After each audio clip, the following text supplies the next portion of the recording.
Hey, everybody. Welcome back to the 2 Cents Podcast with Rabbi Ari and Yossi Bensoussans. Really excited for this one. We call this one Traveling and Recruiting.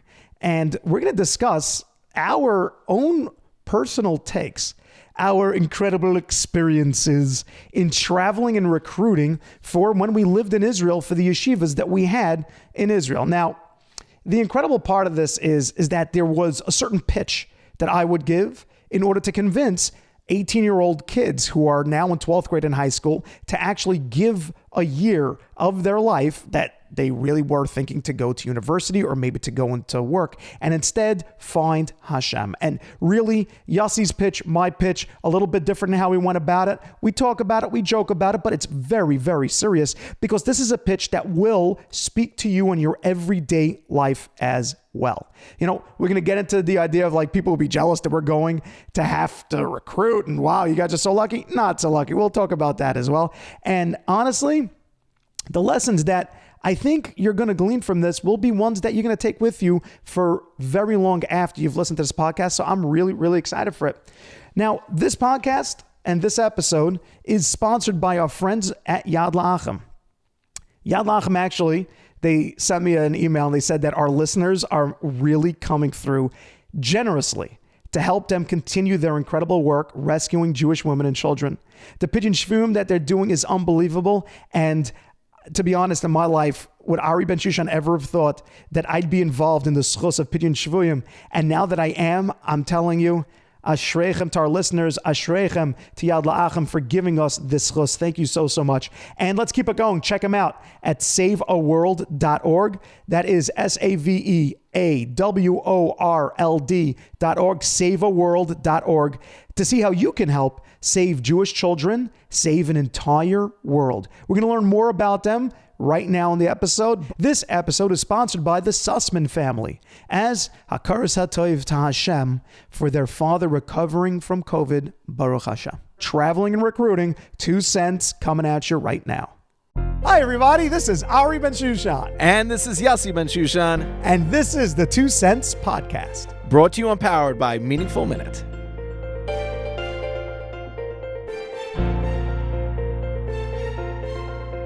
Welcome, everybody. So, I can't believe this. Wow. This That's is great. Bensoussans, everybody. Ari Bensoussans, what's going on? We are here with 2 Cents Podcast. And we're doing this live from the live. Macy's Day Parade. From the Macy's Day Parade. How about those floats Look out at those there? floats coming through down Fifth Avenue. So we're not by the Macy's Day Parade. I want to give a big prop and thank you to the Magen Avot Shul on Pico. Beautiful. The new Magen Avot brand Shul. new Magen Avot This place Shul. is gorgeous. Thank you, Rabbi Lebhar. Thank you, Sammy Rabibo, and everybody else who gave us this terrific space. Of course, thank you to TJ, our videographer, photographer extraordinaire. Big shout out to Sender also back, who's back in Cleveland right now, but I'm just saying. There you go. And we are live in LA. Baruch Hashem. Nothing we wouldn't do for our audience, yes. Right, nothing we want to do. That's it, straight from the plane here. That's it. Nothing we want to do. This is more of an LA episode. We're more chilled out over here. We're also rocking some merch. Chilled out, yeah. Yeshiva High School of Cleveland merch. And all I have is a yarmulke. No, but let's give a look. Okay, yeah, lion. The lion. We made this last year. There was a lot that was put into this. Ari actually. Yeah, Ari actually it's really nice. Oh yeah, a little bit of a. Yeah, I was gonna say you took my line. But yeah, because it's a gibar. That's what we're going for over here. We're going for gibaris over here. Nice in the yeshiva, and I really wanted it as like a central focus of the yeshiva. So it's an amazing segue. Yeah. Thank you for the yeshiva for letting us go. But Stam, a good idea for a future podcast. I think people want to know what gibar is. Yeah. Like a lot of times, and we should say to our audience, please email us, email Meaningful Minute. About ideas for future podcasts. We're coming up with very many, but if there's something that can get pushed to the front of the line, different ideas. So because also we take things for granted that like we know, like we're saying it and like everyone out there knows it, but this audience is massive. And there's so many different backgrounds. Saying Gibar might not cut it. Gibar is, we'll definitely do stuff on that. Touch on that. Right. So the reason why Yossi and I are dressed like this today, incognita, This is what we call the Alex Clear Chill. I don't know if you see. This is just Yossi Benchushan. It's just Yossi Benchushan. I have to go into different modes. The reason why is because this episode we're going to talk about recruiting, how we used to recruit kids to go to Israel, and this is how we would go dressed, really. So to get into our recruiting mode, we decided to get into recruiting gear. It's just the way that it went. Right. I didn't wear a cap. Now, Yossi pointed out something really, really smart right when we sat down to do this. Just say it. Like, people who aren't going to Israel now, what do you think? It's an interesting thing, when we decided to do an episode based on, because, and the reason why, we're Rabbi Ari and I and Nachin, where we base a lot of these episodes off of is, for the one point, we're always about stories and other people's stories and other people's lives and counseling them and doing all those things. But at the end of the day, it has to come from us. I think both of us are able to just throw up our hands at so many points. And this is why I trust myself in counseling a lot, is that I'll tell people and they'll be shocked by it. I don't know why, but I'll be like, I'm sorry, this is out of I have no idea. This is not my expertise. This is not my thing. And I think where we base that is our personal lives and like what we've seen and what we've been through or what we've had. And because of that, like how many people have called me and I was like, my brother Ari is really the one you want to speak to about this. Because how terrible is it when you meet somebody who's out of their craft? It's That's the worst. The word it's craft, the worst I think, is the best. The worst. We've built a craft of whatever it is that we do, and if there's something outside of our craft, let's send you to somebody who has clarity in that. Imagine a nature photographer, right? We were talking about this morning. Imagine a nature photographer, goes out to nature for National Geographic to shoot, like these amazing animals and everything. And he comes back and they're like, well, let's see it. And he's like, get nothing. I got nothing. I didn't get one of them.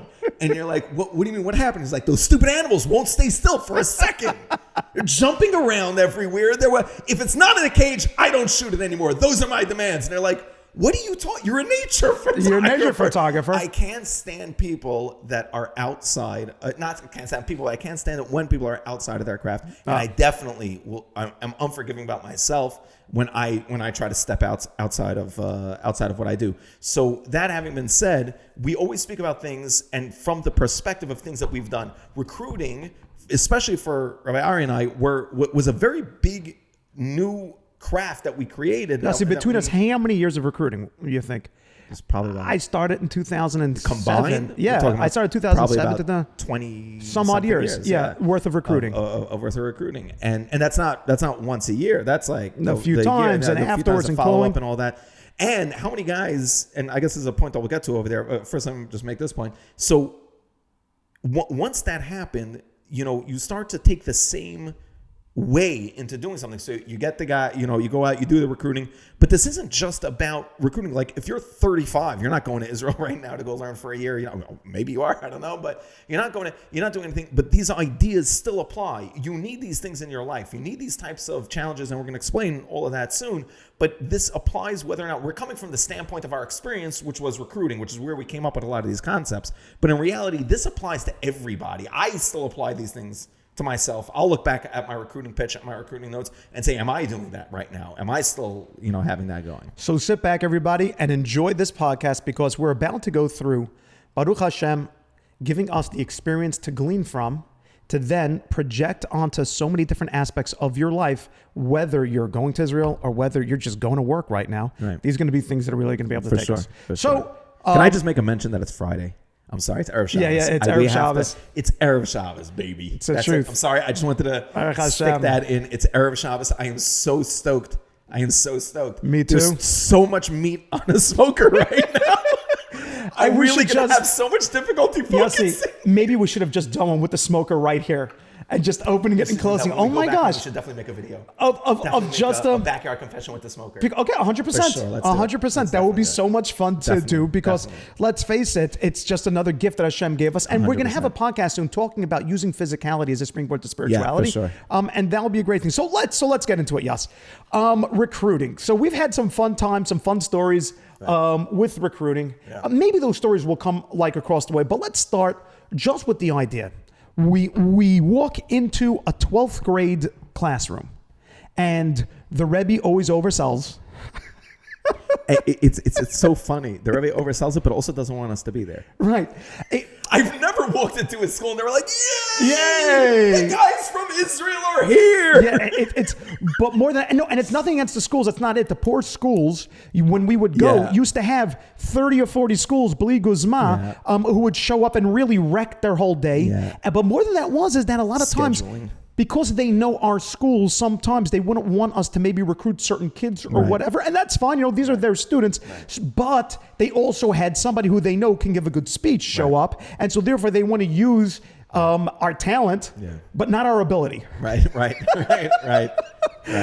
Which is quite interesting. Right. So Yas, let's go. Let's hear it. Yas, he just walked into a room and the Rebbe just gave his oversell of a pitch. And by the way, how terrible was it when a Rebbe would threaten his kids? Yeah. Oh my gosh. I would walk into class with something like, guys, you better listen to him. None of this, put your phones away. And you just want to let the guy know, I do this for a living. Yeah. They can have their phones out. I'll handle and I promise you, we will be able to tame this bull. I think it's so offensive because you just called me, like that Rebbe just called me the nature photographer. That who just can't. He's just like, you've never seen a beast with these kind of powers before. And it's like, no, I do this all day. It's not my first rodeo. And we'll be able to rope this bull. Just give me a minute. So yes, go ahead. It's interesting. First of all, just a big shout out to 12th grade Rebbeim. 12th grade Rebbeim amazing. Are like, they are all Rebbeim, really. I remember asking Rabbi Berkowitz and Shir one time because we were talking about Kiruv and this and that. I meant to say this on the Kiruv podcast, but I remember asking Rabbi Berkowitz one time, the average 10th grade Rebbe, and I didn't finish the question. It's one of the only times I think he's ever interrupted anyone ever. Well, because... Okay. Yeah. And I was like, the average 10th grade Rebbe, and he was like, can do more kiruv than anyone else. And it's so true because what he can say. So the average 12th grade Rebbe, the 12th grade Rebbeim out there, these guys, you got to understand, they are so underpaid. They are so underappreciated. Go ahead. No, I just, something hit my brain. I think a new level of showing appreciation and how integral and how important a person is where they should be in line for a vaccine. And I think a 12th grade Rebbe, meaning like from now on, this is going to be the new thing. It's just going to be like, you know what? They should probably be the first ones online for a vaccine. Right, that's what I mean to say. 12th grade Rebbe are essential workers. People now are going to be relegated to where they should be. There is no question. 12th grade Rebbe live and breathe 12th grade Rebbe. That's right. You're doing it 24/7. You're doing it 24/7. There is no question you're doing it 24/7. And if you ever seen a 12th grade Rebbe, it really, even 12th grade Rebbeim are one of the reasons that I was able to be okay with moving to America. Interestingly enough, because when I saw their passion, I was like, oh, okay, this guy's not, like, they're so interested in how well the kid's going to, they also knew the guys so well. They're like, this kid, this kid, no, this kid. And they were moving around like a chessboard. It was unreal. Their investment, 12th grade Rebbeim deserve everything that you will give them. Yeah, I guess on both ends of that. But no, 12th grade Rebbeim. So a big shout out to 12th grade Rebbeim. They're so invested. Rabbi Jerkowitz. Right. Remember we're sitting. There was like a thin wall between the two rooms in Brooklyn, New York. Yeah. A terrific Rabbi Abramchik. And we're not leaving out 12th grade Rebbeim chas v'shalom. Yeah. But just people who, when we saw how precious each kid was. And it should know, to me, it always made an effect to always pay attention when they sent me their kids, because I knew I had to answer to them. Right. Right. They, and then you find like the ones that are superhuman that call you in January. How are my boys doing? Yep. You're like, oh no, how are your boys doing? You took that pitch seriously. Yeah. And he, they stay on top of it. It's beautiful. So what's the pitch? Maybe an MTA. So many of them are unreal. Anyway, so I'll walk in. Now, it's different for me. It was a little bit different for me. You were coming from Derech, which had a very clear thing. When I came to America, I usually had 2 to 3 jobs going at the same time. So if it wasn't like an addiction type thing or an intervention or anything like that, or some of my alumni guys, getting them in or out of something, and so it was a little bit different. I was also meeting guys a little bit differently. I would meet them in more of like a clubhouse setting or more of a So the jokes would definitely have to be there, but my pitch was always the same. It would just be switched around for the crowd a little bit, played to the crowd a little bit. But my pitch was always going to be the same, which was that if I were to tell you right now as a 30-year-old, 30-some-odd, just 30. We're both in the 30s. That's the point there. The point is within the 30-year spectrum. If as a 30-some-odd-old adult, I would tell you that, no, I'm actually still growing. I'm going to be 6'2" one day, and my hair is all going to come back. Like, that's going to happen. You'd be like, no. I read it. I read it on the internet. I read it on the Google. They said that I can be, there are people that still grow so yeah, maybe it was only like a centimeter or two, but I think I could pull off the full 6'2", and yeah, I'm still growing. You'd be like, no, you're not. You know, whatever happened is what happened, and you're not growing past that. I think there are very specific times, and science will back this up, right? There's one of the big problems with kids smoking weed, not to bring in, too far off the topic here, but there's a big problem with a kid smoking weed and everything, is that, there are certain parts of the brain that aren't fully developed yet, that are solidifying, so as they're growing through that time, whatever they gain during that time, that's what they're gonna be. You can still grow afterwards, obviously, but that time is crucial. That 17 to 22-year-old time is crucial for what you're going to believe, be, and stand for. And that's the main point over here for the rest of your life. So now what do you want to do doing that? I'm saying, do you want to be like hyper-focused on trying to make money, on trying to figure out your craft of work, of occupation? Because then that's what you're going to be. We don't control the effect that it has on our brain. So if you're going to be doing that all day, and then at night you'll be going to learn with a Rebbe for a few minutes, it's amazing. I'm not saying not, but the fact is that what your brain as a learned muscle is getting is only that: make money, occupation, be the best at that. Maybe, be a responsible adult to have children later and to support them. But your concept of support is going to be monetarily. Your concept of so many things is going to be based on your occupation. Your concept of affecting the world is going to be based on your occupation, as opposed to this unbelievable light that can come out of you and have that shine. So going to a place where you're going to be, and I always had them imagine, imagine if there was a camp, somewhere you can go that challenges everything that you believe in not in a belittling way, but challenges everything you know. Your nature, your nurture. Everything you believe in, every single aspect of it, it challenges. To the point that when you come out, you know who you are. You know what you are. There's no more questioning. There's no more, a lack of self-esteem about what you believe, about what you are. You got to ask your own questions about yourself also through people who are trained and the best at searching you out. Who wouldn't want to do that? Who wouldn't want to walk out of an experience like that and be like, I know who I am. I don't have to prove anything to anyone anymore. They constantly question you, or there's a constant pressure on proving what you believe, on proving what you are. And I used to say this to my students, even in Israel all the time, where they would come in and be like, I don't know if there's a God. I'm like, so what do you believe in? Like, I have no idea. I'm like, then don't walk in with that. Don't walk in with that. Walk in open-minded then. You don't know what to believe in. I'm fine with that. Walking open-minded then, but realize you're already coming in, with a preconceived notion of negativity. Preconceived notion, and with a disability, and that, giving that thing. So my sales pitch, and we'll get to all that later, but my sales pitch was very simple. Scientifically, right now, what you're going to have going into your mind, what you're going to have going into your day, is super important and is going to be with you for the rest of your life. Also, what you gain now is what's going to stay with you. So if you get all those misconceptions under your belt, if you learn how to learn, if you learn how to do all these things, you have all those tools now for forever. Yep. So when I would walk into a class, I would definitely go in a very similar way. But I would start out with this. I would start out saying something really affected me. I don't know if I ever told you this, yes. Jim Cook. Jim Cook is the owner and founder, brewer, head brewer of Samuel Adams. Right.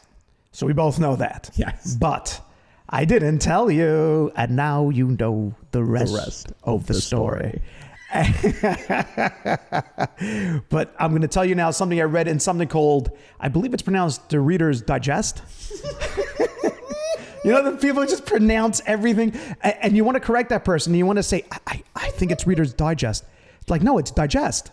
like a digestion. I'm like, Why would you do that when I was I'm so sorry because I've seen people and we're just, see, I think all we can do in life is right as many wrongs as we humanly can. So it's Reader's Digest. And I read in Reader's Digest, they had an interview. No one on earth pronounces it digest. I'm telling you, there are people out there. They live in the sticks. They live out in the mountains in Vermont. That's where they live. And they're just like, oh, hey, did you get into Reader's Digest yet? And just the way the hand it goes. Accent? That's Yossi. It's a perfect. It's telling that's you, a flawless Vermont accent. The New England people are moving into Vermont in droves. Apparently, that's what's happening right now. So he got interviewed over there. They caught him just within that one time a week, maybe where he's finally coming down in sober. And there he is. And listen to this, amazing. He was in a place called Harvard. He was going to Harvard Law. He was looking to open up a fruits and vegetable store, but he figured why not? Why not just get a law degree first? No, but he went to Harvard Law, and in Harvard, after like a year or two, he figured, this just isn't for me. I just don't want to be a lawyer. I don't. So he told his parents, I want to take off some time sabbatical, and I want to go someplace. He went to the Colorado Rockies, and he became a tour guide out in the Colorado Rockies. He goes out there like this. Guys like this. He goes out there, and he just learns. Fair. I mean, well, let's face it. He probably didn't have to learn any real information. You just, we're 35,000 feet above. They definitely lie, by the way. Like every third group, they're like, we're underground right now. Like no one's really listening. You're in the Rockies. Making it up. But he goes and finds out his information. He's just going to sell it to people. He did it for a year. And after he figured out that whatever my drive was initially, I don't want that anymore. Beautiful. I don't want that. And he grew up in like the busy hubbub Boston area where you had to be successful. And he came back and he told his parents, I just want to, and his parents were like, just finish off your law degree. And he said, I can't. It's just, I get nauseated even just thinking about it. So he went, had a very big fight with his parents, so much that he had to move to the attic of his house. Right. So this is the attic story. This is the attic story, yes. You got to make sure of this. He went up. Again, Yossi. We don't want to look it up. The Digest. I actually read it. Yeah, you did. Yeah, and that's just all there is to it. And he goes up to the attic and he starts to, all I need now is Jim Cook to send me an email saying, who do you think you are? I love my parents. But I'm quite sure the Digest told all. And he went up there just to get away from everything. He opened up a box and the light came from it. From the thing in the attic. That's right. And there were some recipes in there from his great-grandfather who used to brew beer. And he figured, I'm bored either way. Let me go. He got the supplies. He started to brew beer. And it was something amazing. And that became the rest of the story, which is that he became a very, very successful revolution of craft brewery. And he said to the interviewer, he said, if I didn't have the year to leave everything that I knew and to question everything that I am, I never would have found who I truly am meant to be. Wow. And so I tell all the guys, growing up in Brooklyn, we always thought that the world began by Avenue C and ended at Avenue Z. Right. Even going to Brighton Beach was already something scary to go over that hump at the end of Coney Island. You need a passport and you had to bribe someone a bottle of vodka. Yeah, in order to get there. And then you never get a chance to question everything that you came from. We're not saying where you're coming from is wrong. Your parents, your teachers, your community may have done a bang-up job and a terrific job, but everybody needs to figure out their value system by testing it against the backdrop of having nearly nothing. I used to love, I must say, when Derech, we would open up and people would come and they were a little bit shell-shocked. I don't know what it looks like now. I've been seeing pictures, by the way, and Ar Sameach looks like beautiful now. Yeah. But in our day, though, it was beautiful Tyra. Yeah. Gorgeous. Yeah. But they upped their game. But they upped their game a lot. But back then, the base measures was okay. Right. The food was not so great. Yeah. Guys would show up and I would say to them, I can't wait.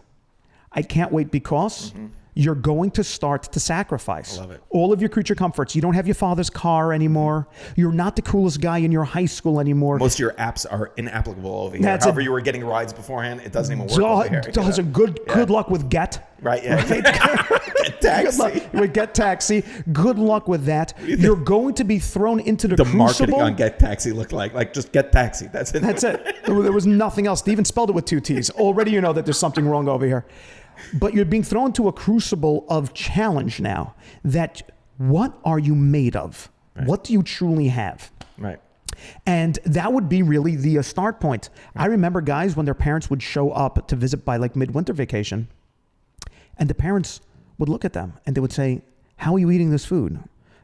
How are you living in this room? It's basically just a simple Israel bed and a window. You're welcome. And the kid, right?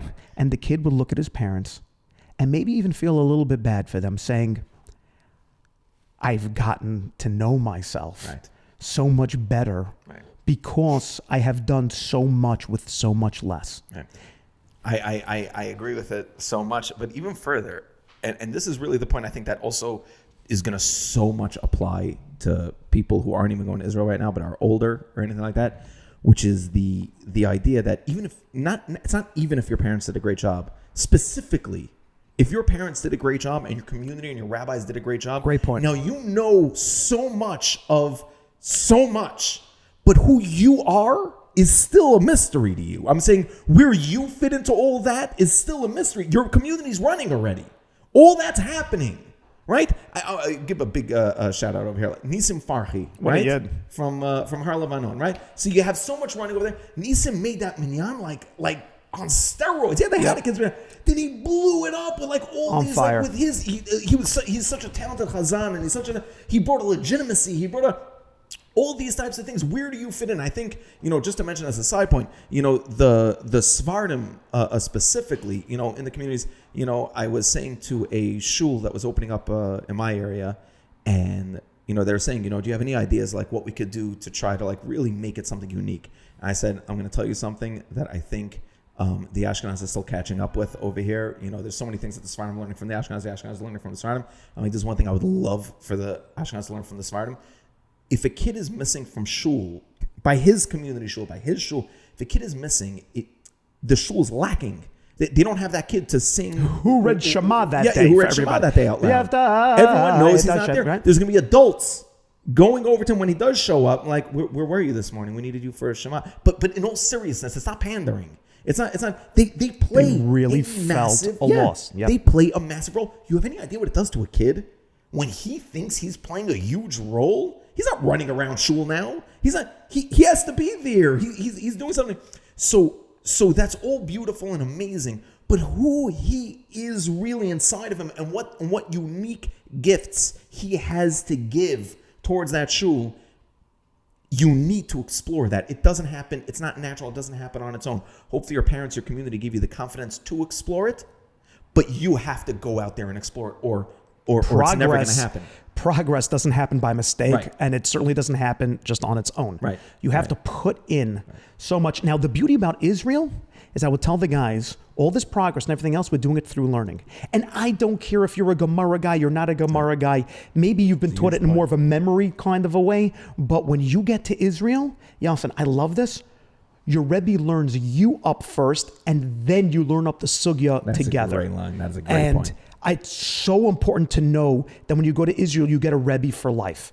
Yas, how many emails do you get from people who just don't have a Rebbe? Yeah. I made a mistake. I made a massive mistake. What was that? I gave in, I call it a mistake, but I was doing my Perkei Avos share, a Thursday night Perkei Avos, and I got to Seil Harav, and I went too far. I mean, it was all true, and it's all important, but I went too far because I happened to be, just personality-wise. Oh, would you make an offer? No. Are you insane? Are you insane? On so many levels. Are you crazy? That would have been, I would have offered and just been like, be dialing people right now. Never. Rabbi Yossi Ben-Shushan will be your rabbi, the first 20 to email. Never. Oh, never. wow. No, I did not do that. But no, one second. You know what? We're laughing about it. Just to tell people why not. The reason why is because you can only know a certain amount of people, a finite amount of people, and you have to learn them up. Like I just said, a Rebbe learns up a sugya, and so it would be a disservice to just say, email me and I'll be your Rebbe. Okay. What you gain from your Rebbe is what you put in over there. Yeah. I think this is so important. People always try to chase after the famous Rebbe or the popular one. I'm telling you right now, there's so much to gain from the guy who, I'm saying at one point, you were a nobody. You were not the popular Rebbe yet. You were Still not the I'm saying at some point, no one wanted to. If someone would have taken advantage, and the guys who did, the reason I'm here right now is for a wedding of a kid that was with me when no one knew who I was. Yeah, so when I went to Ruach Chaim, do you remember when I opened up Ruach Chaim? Yeah, you were cleaning the floors. Shout out to Rabbi Moshe Ben Ayon. No, I'm saying you were doing all the. But before we opened, I went around the whole world, mamish the whole world, and I got Google images of other people just scuba diving down in the Red Sea and stuff, and other people's, because I didn't have a place yet. You didn't have a place, and I was a nobody. I knocked on all yeshiva doors and like, who are you? Who's a? And then finally, a shout out to Rabbi Stulberger over here in the Valley, by Valley Torah. He said to me, "I believe in you," and I started out with 5 boys from over there. And Baruch Hashem, that's where it built up. And Moshe Ben Ayon and I, we were cleaning the floors. We were cooking for the kids. Yeah. We had them over all the time. And that's how you build. That's it. Okay. When we're going to talk about recruiting, we're going to talk about traveling. Everyone always used to tell me, Ari, like, you're so lucky. You get to travel around the whole United States for 2 weeks. There's something both of us always used to do. And I have trauma from this every time I'm in an airport nowadays that I'm like, oh, like anytime I hate flying, but anytime I'm in an airport now, I'm like, all right, thank God, at least I'm not recruiting right now. At least I'm so much closer to my family, so much closer to my home. It just makes me think all the time. I'm serious. When I'm sitting in an airport and I'm feeling away from home, I'm like, what about those people who don't get to go home? They're trapped. Like, you ever got a delay in an airport and you felt like you were in prison? Imagine actually being imprisoned. Yes, and worse. And imagine somebody tells you that's your home. Yeah.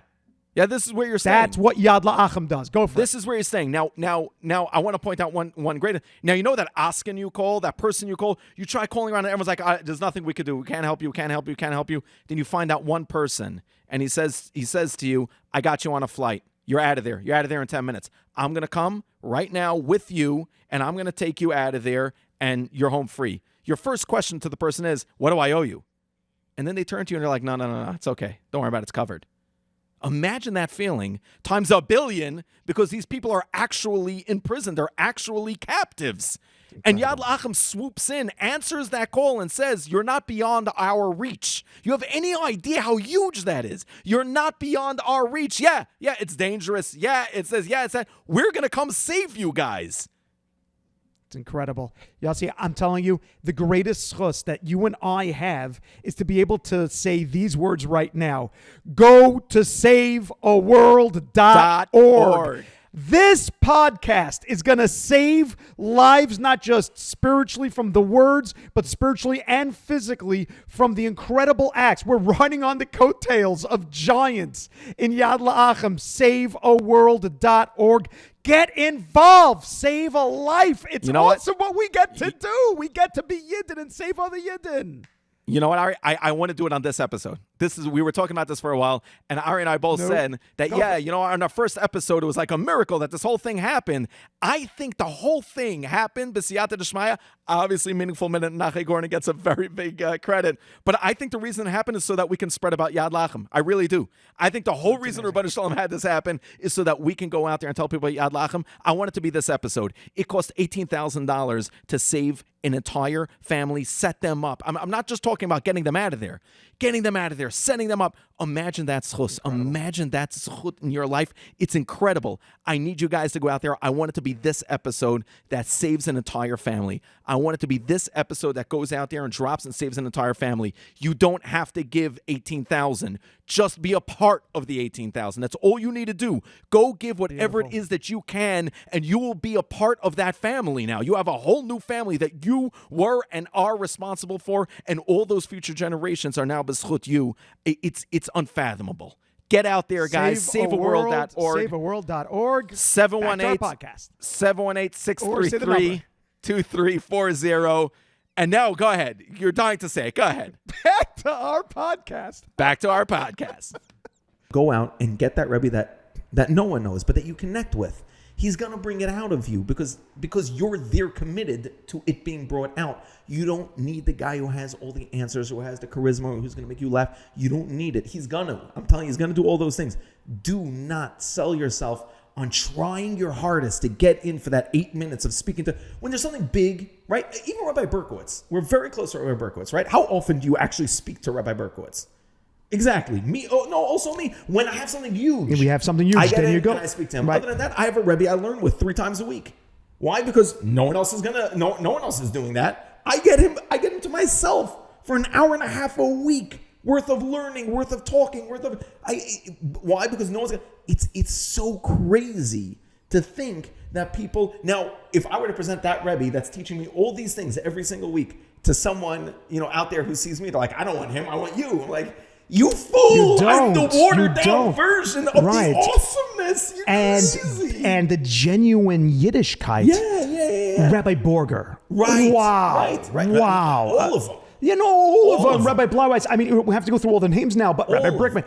All of them that they're so, and you get to connect to that. Now, here's the thing, though. If you get to sit with Rabbi Moshe Nussbaum, if you get to sit with Rabbi Bannon, if you get to sit with Noach Raskin, wow, these are people that are. He'll sit with you for hours. He'll learn with you, and he knows so much more than I'll ever know. Because the point is, this is what I want to tell everybody else. The point is, you're not inconveniencing the Rebbe. You're giving the Rebbe life. This is 100% true. I just connected with a kid now here in Los Angeles, and I said to him, call me whenever you want. And he messaged me back. He's like, well, it's late at night, and I didn't want to. And I left him such a long voice note, and I yelled at him, and I said, don't you get it? You're giving me life. This is the purpose why God made me and put me in this world, to be able to connect to you. Let me use my talents to give you what I can. No, I'm telling you. And all Rebbeim in Israel, and I want to go to all the Rebbeim of the world, all the Rebbeim around. If they're a real Rebbe or a real Rav, they're living and dying you. Right. And that's why there happens to be a big problem that Rebbeim are always told, by the way, stop saving the world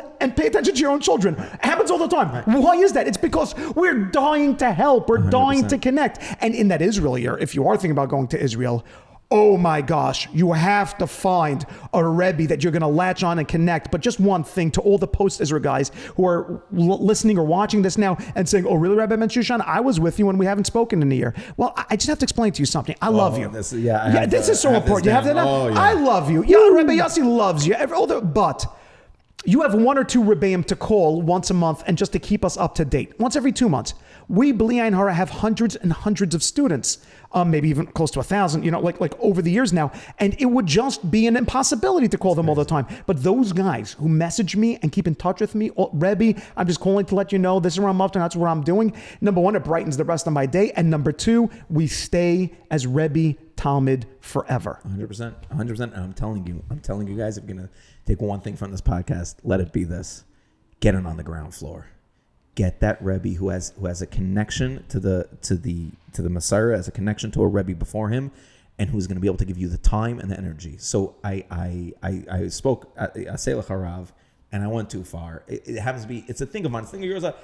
My Rebbeim are my everything. I'm saying, all my Rebbeim have been named in my children's names already. Like, wow, they are everything to me. They are everything.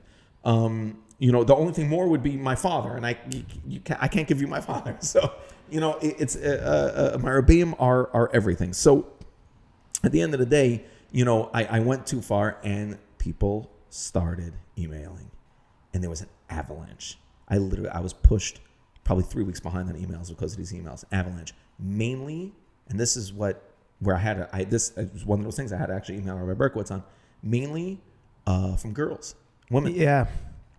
But what is going on? We have to talk about. I know. Yeah, even men. Girls really need some kind of. I have a heart for this. An avalanche of emails, just crushing me. Of what are you talking? I don't have a Rebbe. I don't have a Rebbe. I don't have a Rebbe. I don't have a Rebbe. Guys, there's something, and Rabbi Ari just touched upon it, but I think it's so important to reiterate. There's something you need to understand about having a Rebbe. It's Asei L'cha Rav. You got to go out and get him. You have to go out and get him. I'm telling you something. When you see a community rabbi, some community rabbis, or you see a high school rebbe, or you see an Israel rebbe that looks burnt, that looks tired, it's because no one is taking him to be their rebbe. That's why. It's because it's like you just said, the chiyus is not there. He's not getting that sipuk from it. But you got to go out, and it's on you. You got to go out and get that thing going. Now, I know after this airs, so many people are going to email me like, this is me coming to get you.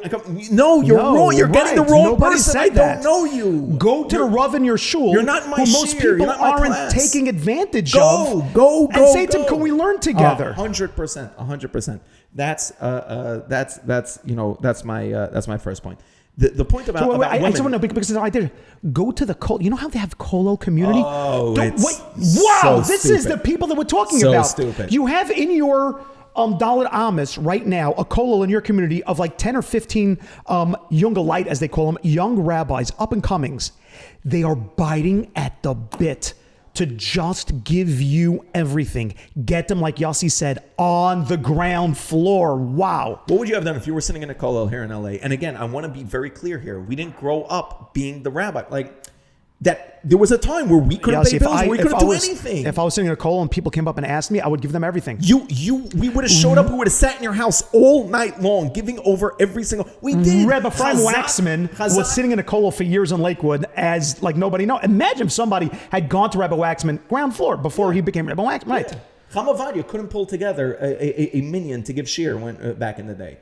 I'm saying Rabbi Mansour, from when he started also, we were told from Rabbi Farki that in his shul also couldn't, and now Blaine Hara, he's changed the whole world. 100%. You know, if you know, Chazak back in the day, the Chazak in Queens back in the day, or even Chazak, like when they used to call us in, I don't even think we got paid for those. I don't even think like we even tried. Like, I don't know. It was so nice because it was just so nice to be able to give over. Chazak and Queens pays and they pay nice. That's not they pay it. nice. No, I'm just saying. I don't think we knew to I ask looked them at to pay. Like we thought they were doing us a favor. You're gonna let us talk by a mic? Well, let me work on my Stewie We voice. thought they were doing us a favor. Right. Yeah. Are you kidding? So there's that. Now about the girls thing, because there is a tremendous lack over there. I think you need to understand there's a very, very big difference between men and women when it comes to Rebbeim. First of all, there's a big I'm not touching upon this, but there is a big controversy out there in the world about the fact that there aren't enough women speakers or rabbanites or whatever getting their time and getting their thing. And I'm sorry, in my small opinion, I think that's the other woman's fault. Don't stop going after the cool rabbi or the rabbi. Go after your Rebbitzins. Go after them. I know. I get the response all the time. No, it's uncomfortable because they're going to talk about it. No, they won't. Right. They're amazing people. Fine. All you need is one. Yeah, see, it's so funny one. how There's we have thousands of them. You only need one. Rebbitzin Alana Farhi. I swear to you, she's not going to say a word. Go get her. I promise. Go get her. She's famous. In my right? emails, they say the same thing. They're afraid that other women are going to spill the beans. Are going to speak. It's They're crazy. not. Go get her. Go out and get her. All these other, but there is a very big difference over here that we need to understand. So you have a high school girl and a high school boy. Okay, this high school boy who's going through turmoil and difficulty in his life is going to go over to his friends and then we're like, "Hey, what's the matter?" Like you look at. Like, oh, no, nothing I want to talk about. Like, all right, let's go watch a movie. Like, let's go do this. Let's go play ball. Let's go whatever, right? That's the end. This kid has nobody. Your best friends from, even as men, I'm blaming high school kids. Hey, let's go to 7-Eleven and just stand outside for 5 hours. That's the answer. That's the answer. That's keeping it clean. That's the answer. So the average high school boy literally has nobody. He has nobody. He doesn't trust his parents usually. His friends. He has to. It's still this massive thing to stay cool in front of him. Yes, and even if he trusts his parents, he doesn't want to look bad in front of his parents. Right. That's what I mean by he doesn't trust. That's what I meant. Not trusting over there is not necessarily a bad thing. It's just a thing. It's just being a guy. Right. No, I think that's an important correction. And the average girl has like on call. Like 30 girls who would love for her to cry on their shoulder. Like 40 friends, the average one. Obviously, there are exceptions, but I'm saying the average. There's so much emotional support there. There's so much opening up and discussing. And when guys say they had an awesome night somewhere, and girls say we had an amazing night somewhere, they mean two completely different things. The girls one had a lot of hugging and crying and emotions and all these things flying around, even if it was fun, but it was bonding by the guys. They didn't lose the fight that night. Like, they were the last ones standing in the brawl in his friend's basement. Like, it's a very different idea. So for men, we need, especially in high school, we need that Rebbe who's so loving and kind that we could cry to and we could pour our hearts out to. We need that in such a deeper level because he's playing 5 different roles. Whereas opposed to the girl, what you really need over there, you're looking for advice or you're looking for someone to open up to in certain ways, or you only need one person, and people who can understand you. Put that person in your life. I promise you, the Rebbeinu Shalom put that person in your life. Go find that person. Go find them. They're there. You're just too afraid to open up to them. You got to squelch that fear. That's the Yetzer Hara. You got to squelch that fear and go for it. And yes, let's get back onto like the Israel recruiting thing now. Yeah. So I have a great, just a really quick. We're not doing Israel recruiting without this story. I'm not going to say where, I'm not going to say when, I'm not going to say how, but I was in a city somewhere. Okay. And we're going to call it Yeshiva of Mexico. Okay. The Yeshiva of Mexico. It was not in Mexico, but Yeshiva of Mexico. So I go to the Yeshiva of Mexico. It was one of my first times recruiting. I get a rent-a-car, and this is before, I didn't even have a cell phone. And recruiting money-wise, like people think that you're jet-setting all over the place. Let's just say you're not. Nah. I paid for a good portion of all of that myself, just because it wasn't their fault. Like I was too sheepish to ask. So I get into the car, and the car happened to have came with a GPS. I didn't have a cell phone I definitely didn't have a cell phone that had GPS. Yep. So it's back in the day. So the car though had GPS. Like I upgraded, and the car had GPS. So I typed into the car's search thing, Yeshiva of Mexico. Oh no! And it came up. I was like, wow, like these guys are official. Click it. I go to the Yeshiva of Mexico. I know nothing about the Yeshiva of Mexico. I know it's maybe I don't know anything about it. So I show up. And I go in and I say to them, hi, my name is Yossi Bensoussans. I'm a recruiter for Israel. I was supposed to be meeting some kids over here. And so I didn't know to have a contact person. I didn't know anything then. So they're like, okay, come back into the office. We'll give you a side room. I sit down in this room. And sure enough, a girl walks in. And I'm like, okay, it's a mixed school. I didn't say that I'm a boys' school. But I'm not going to make a big deal now. I'm too embarrassed. Again, it's like literally when I say first, I mean, I think this might have even been the first school I've ever went to ever. So I sit down and I'm like, hi, how are you? And we start talking about seminary and thing. I don't know anything about seminary, but I figured maybe one slipped in. So I could give her but I give her the Israel pitch and everything. And she's like, I'm not sure which seminary. I'm like, okay. And we talk about it. Fine. She's like, thank you so much. And she leaves. Next, another girl comes in. I'm like, oh no. I'm like, what's going on? This is so bad. So fine, we talk, same thing. A third girl comes in. I'm like, what is going on? Are there no boys interested in Israel? She leaves. Finally, I'm sorry, she doesn't leave. The third girl's still sitting over there. The door opens, and a rabbi pops his head in, and he's like, excuse me.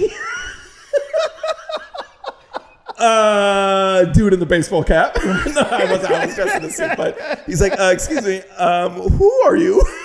I'm like, I'm Yossi Bensoussans. And he's like, of course you are. Of course you are. Stanley Goodspeed, of course, yeah. And he says to the girl, even he's like, get behind me. So she runs out of the room. I have a tire iron. I'm not afraid to use it. And he's like, who are you? I'm like, I'm here recruiting for Arsameach. And he goes, I'm sorry, Arsameach has a girls program? I'm like, no.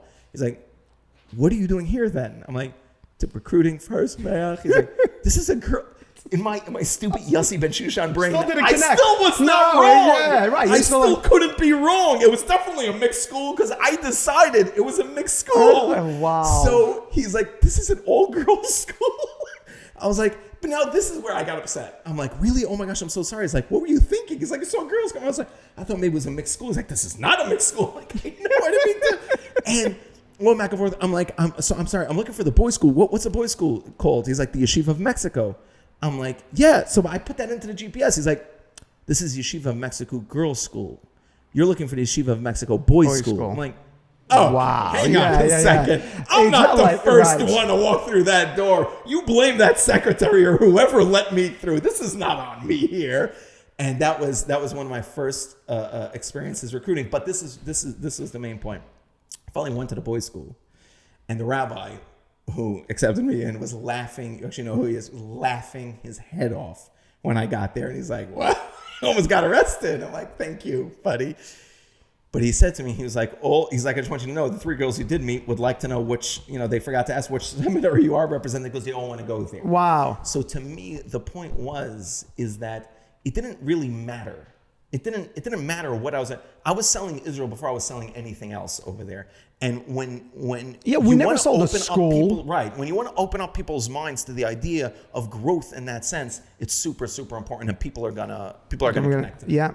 Yes, we only have like 2-3 minutes left here to this one. It's a shame. Like we can on this one, yes, I mamish have notes and notes and notes on this one. Yeah. Just talking about the experience, talking about guys understanding Shemona Esrei for the first time, guys hitting Gemara for the first time, guys just staying up with their Rebbe and just begging them, don't let me go. Right. Yes.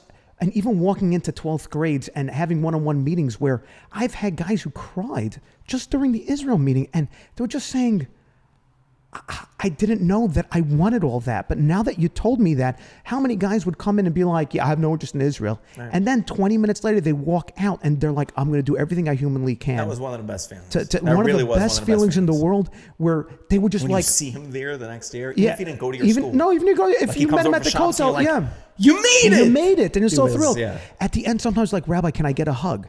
And you're like, what? And they're just like, you touched my soul. There was something over there. And I want to tell this to the world.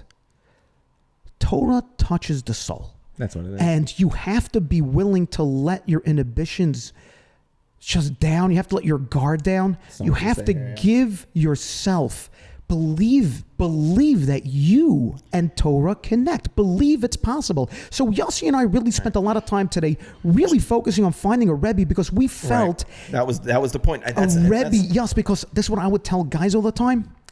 A Rebbe ends up knowing you better than you know yourself. 100%. And what that means is that his job is to just be on the sideline, ask the right questions, to learn you up. But then here's the point. When a Rebbe knows your talents, he will always demand them of you for the rest of your life. Right. And he will push you to get there. So anybody who's listening to this,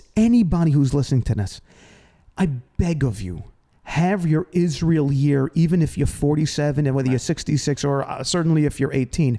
But have that time where you decide, I'm taking my Israel year. Some of the most heartwarming emails I get from girls who went into quarantine, went into lockdown. One girl wrote to me, I decided I'm having the Bensoussans Yeshiva Israel seminary year. She said, I got all the shiurim from Rabbi Dovi Bensoussans, Rabbi Avi Bensoussans, Rabbi Yossi Bensoussans, Rabbi Ari Bensoussans. I get she said, and I made myself a schedule to listen to all of you. Wow. I have notes. She said, and I put myself through the Bensoussans Israel year, and I'm a better person, Baruch Hashem, because of it. Humbling. But that's something that today I think Hashem is saying to the world, and I'll let you finish off.